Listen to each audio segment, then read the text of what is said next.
Sit your podcast down.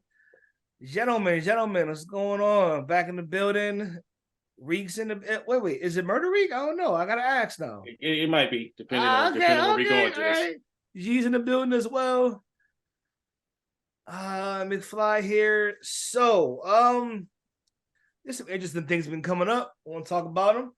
Start with Coach Prime, and I want to be very clear to all the coaches in college football. To quote a very wise and also idiotic man, Stephen A. Smith, we don't care. We don't care. I don't care about that shit. Alabama, Oregon, Ohio State, or I don't fucking care. I don't care about your program. I care about watching Prime. So we're gonna start there. I get that y'all hating. But when y'all hate on a black man, as a black man, all I want you to do is go further support that black man. So I need y'all to cut it out. But I did want to address one thing in particular. Fair or foul? Oregon's, with their superior program and 100,000 uniforms, is it fair that they're getting help, according to Keyshawn Johnson, help from other coaches to beat up on a lowly Prime in the Colorado Buffaloes? Fair or foul? What do y'all think? Foul. Foul as fuck. The question is it fair to receive an unfair advantage against an opponent? Yes, that's the question. Oh, okay. Yeah. Because I know it was like, they ain't conspiring together for him to beat Oregon State. You know what I mean? Or anybody else in the conference. It's just clearly it's like, this uppity Negro is getting too big for his britches. Yeah. You got to slow him down. That's what that is. It's like they're writing a lesson on how to tell on yourself without telling on yourself. Right. Like it is, if that's true, I don't know how confirmed it is, but if that's true, I mean, based on what's been coming out, I have to say I believe it.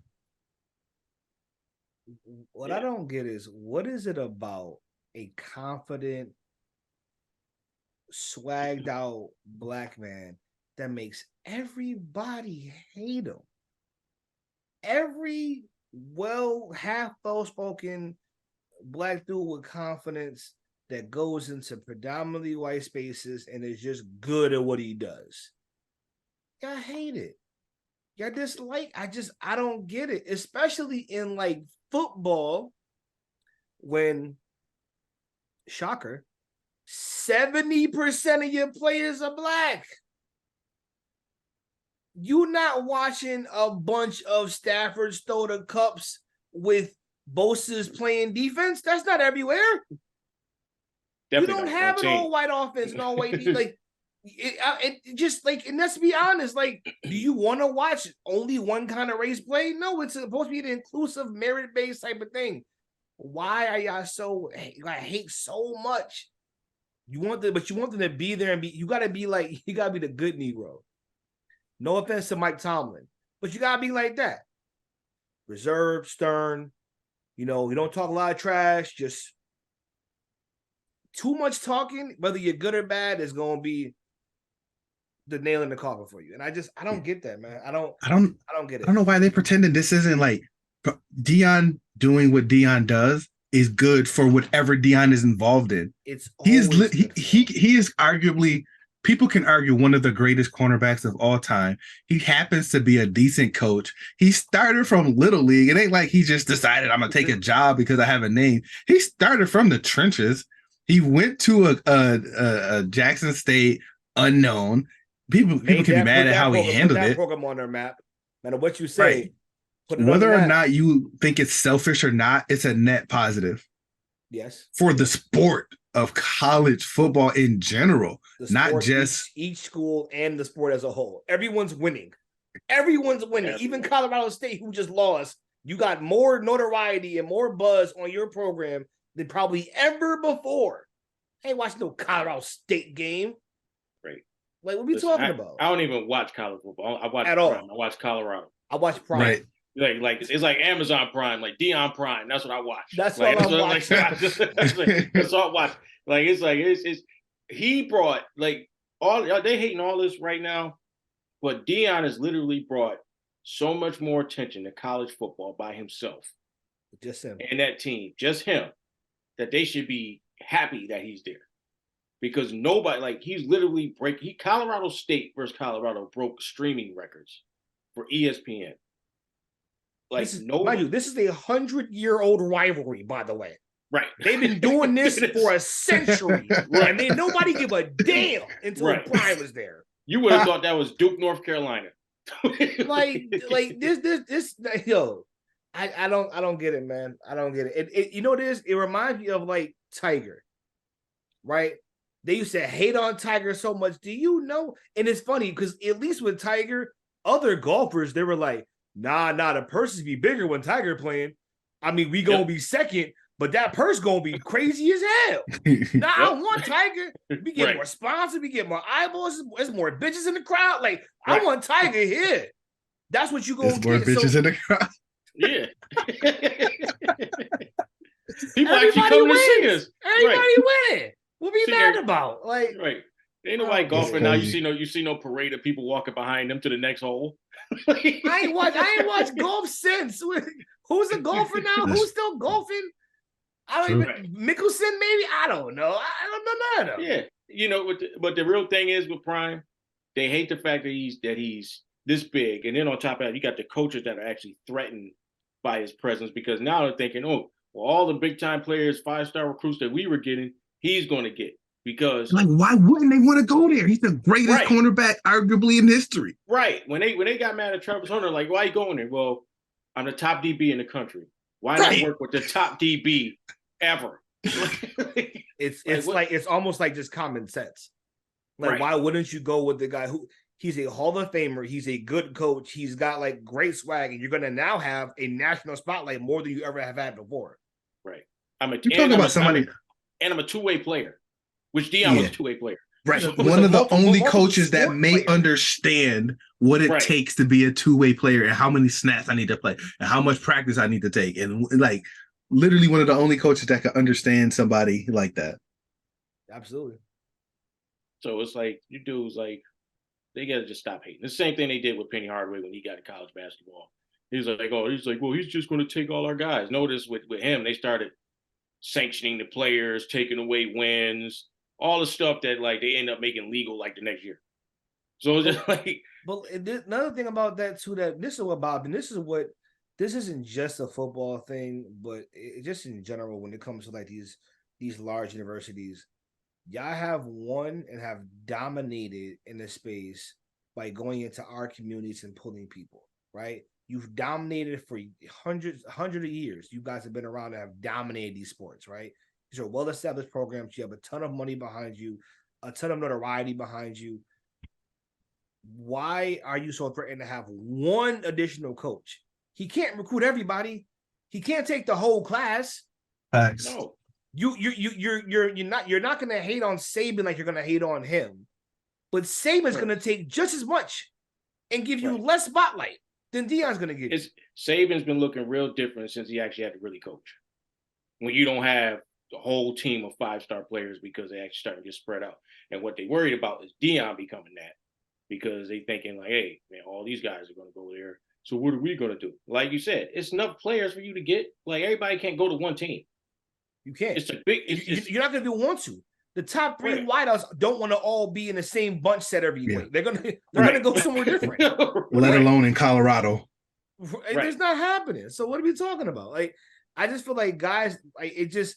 I don't think that the coaches and like even when the coach, Oregon's coach had this pregame, we're fighting for wins, you're fighting for clicks. I don't think you realize that may hype them up and hype your team up, and that's cool. It doesn't make you look cool or make your program look better to the rest of us. Right? You look like a fucking hater. And y'all do the same thing. You have a 5-star program that's been built up, right? This is probably his first recruiting class. He hasn't gotten as many people as you guys have. You can tell what the difference in those offensive and defensive lines. Yeah, no. Right. They got them boys over there. They ain't got them in Colorado just yet. So you amping them up for a team that you're a better, probably constructed team than doesn't look cool. It looks like you're insecure. It looks weird. Like you worry about little old Prime upstart that just got here. It's just corny to me. That's just corny. Yeah, it's like, dude, like, stop acting like you don't be doing the same type of thing. You're at Oregon y'all got like 80 jerseys, and everything Nike comes out with, y'all get first. All the new technology, new helmets, everything, every advantage imaginable with a billion other company partner with you. Facilities, everything like that. So we will sit there and get mad at Prime because he's getting players and he's working with less, way less. Did he have like 90 walk-ons or something, 90 new people on the roster or something? He brought his quarterback, best receiver, and his safety. He brought them with him. Like, he didn't inherit nothing good. Right. Who was watching Colorado before them? Nobody. That's my point. I mean, at two wins, success. It was already a success. Right. Absolutely. They ain't had nobody since Rocket Ismail. Like, and there's probably stuff, and you know what? There's a lot of stuff that like people aren't factoring in. Like, he came in there and there was already a decent facility, but like Deion knows how to get sponsorships. If I'm an athlete and I'm of that caliber, Deion knows how to get brand deals. Deion has a brand that is still like, it's still as potent as it was back then. Like, it just don't make sense for people to be upset other than the fact that they're jealous. That is a fact. Jealous or that R word. Yeah.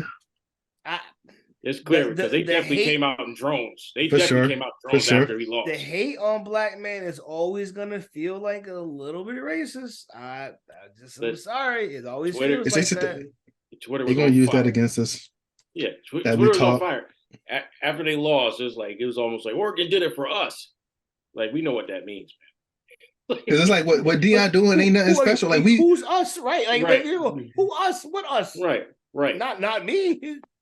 They get nervous when they see us in our element, man. Like, we talk stuff at every level. If you go to a little league game, the coach is just talking like Deion. Crazy talking. Right, probably worse. Right. Right. So it's like they just get uncomfortable when we finally feel comfortable enough to express who we really are. And this is why jobs, professional spaces, anywhere there is majority of not us, don't ask me, be your real self. Shut the fuck up. No, you don't want that. You don't want me to be who I am on a regular basis. You will be like, I don't understand. Why are you like? Right. No. You want me to be nice and docile and fit into the box you put me in. If I'm outside of that shit, you're uncomfortable. And now I have to be taken down a peg. And that's the truth. That's exactly what HR don't ask me to tell how I really feel. I feel fine. Yeah. Every day. That's exactly what they're doing. Every day. Yeah, we want you to be yourself to the rappers and the Rock and all these dudes coming to the game. No, you don't. Meanwhile, nobody has a problem when Penn State brought Sexy Reds to their game. Nobody had a problem. Hey, listen, I don't know who or what she is, but her content is hilarious. It is. She made legit. She makes some of the best content on the internet. I've been thinking, like, are you serious? Or are you trolling? I don't be knowing. I'm like, what did you say? Yeah, it was she's the new Ratchet variant that came out. Like, it was like Glorilla was about to do it, but it was like, yo, she ain't nasty and raunchy enough. We need somebody worse. And they made a stronger, more potent variant. Blissfully ratchet. It's crazy. Like, it is like, I don't want to sound like an old head and rap, but like, God damn, I'd be like, we fucked up. We fucking up big time. Whatever. We'll let this slide. Over under, how many wins you think they're gonna have this season? I think it'll be at 500. Maybe at 500. What do you think, G? What's Travis' injury situation?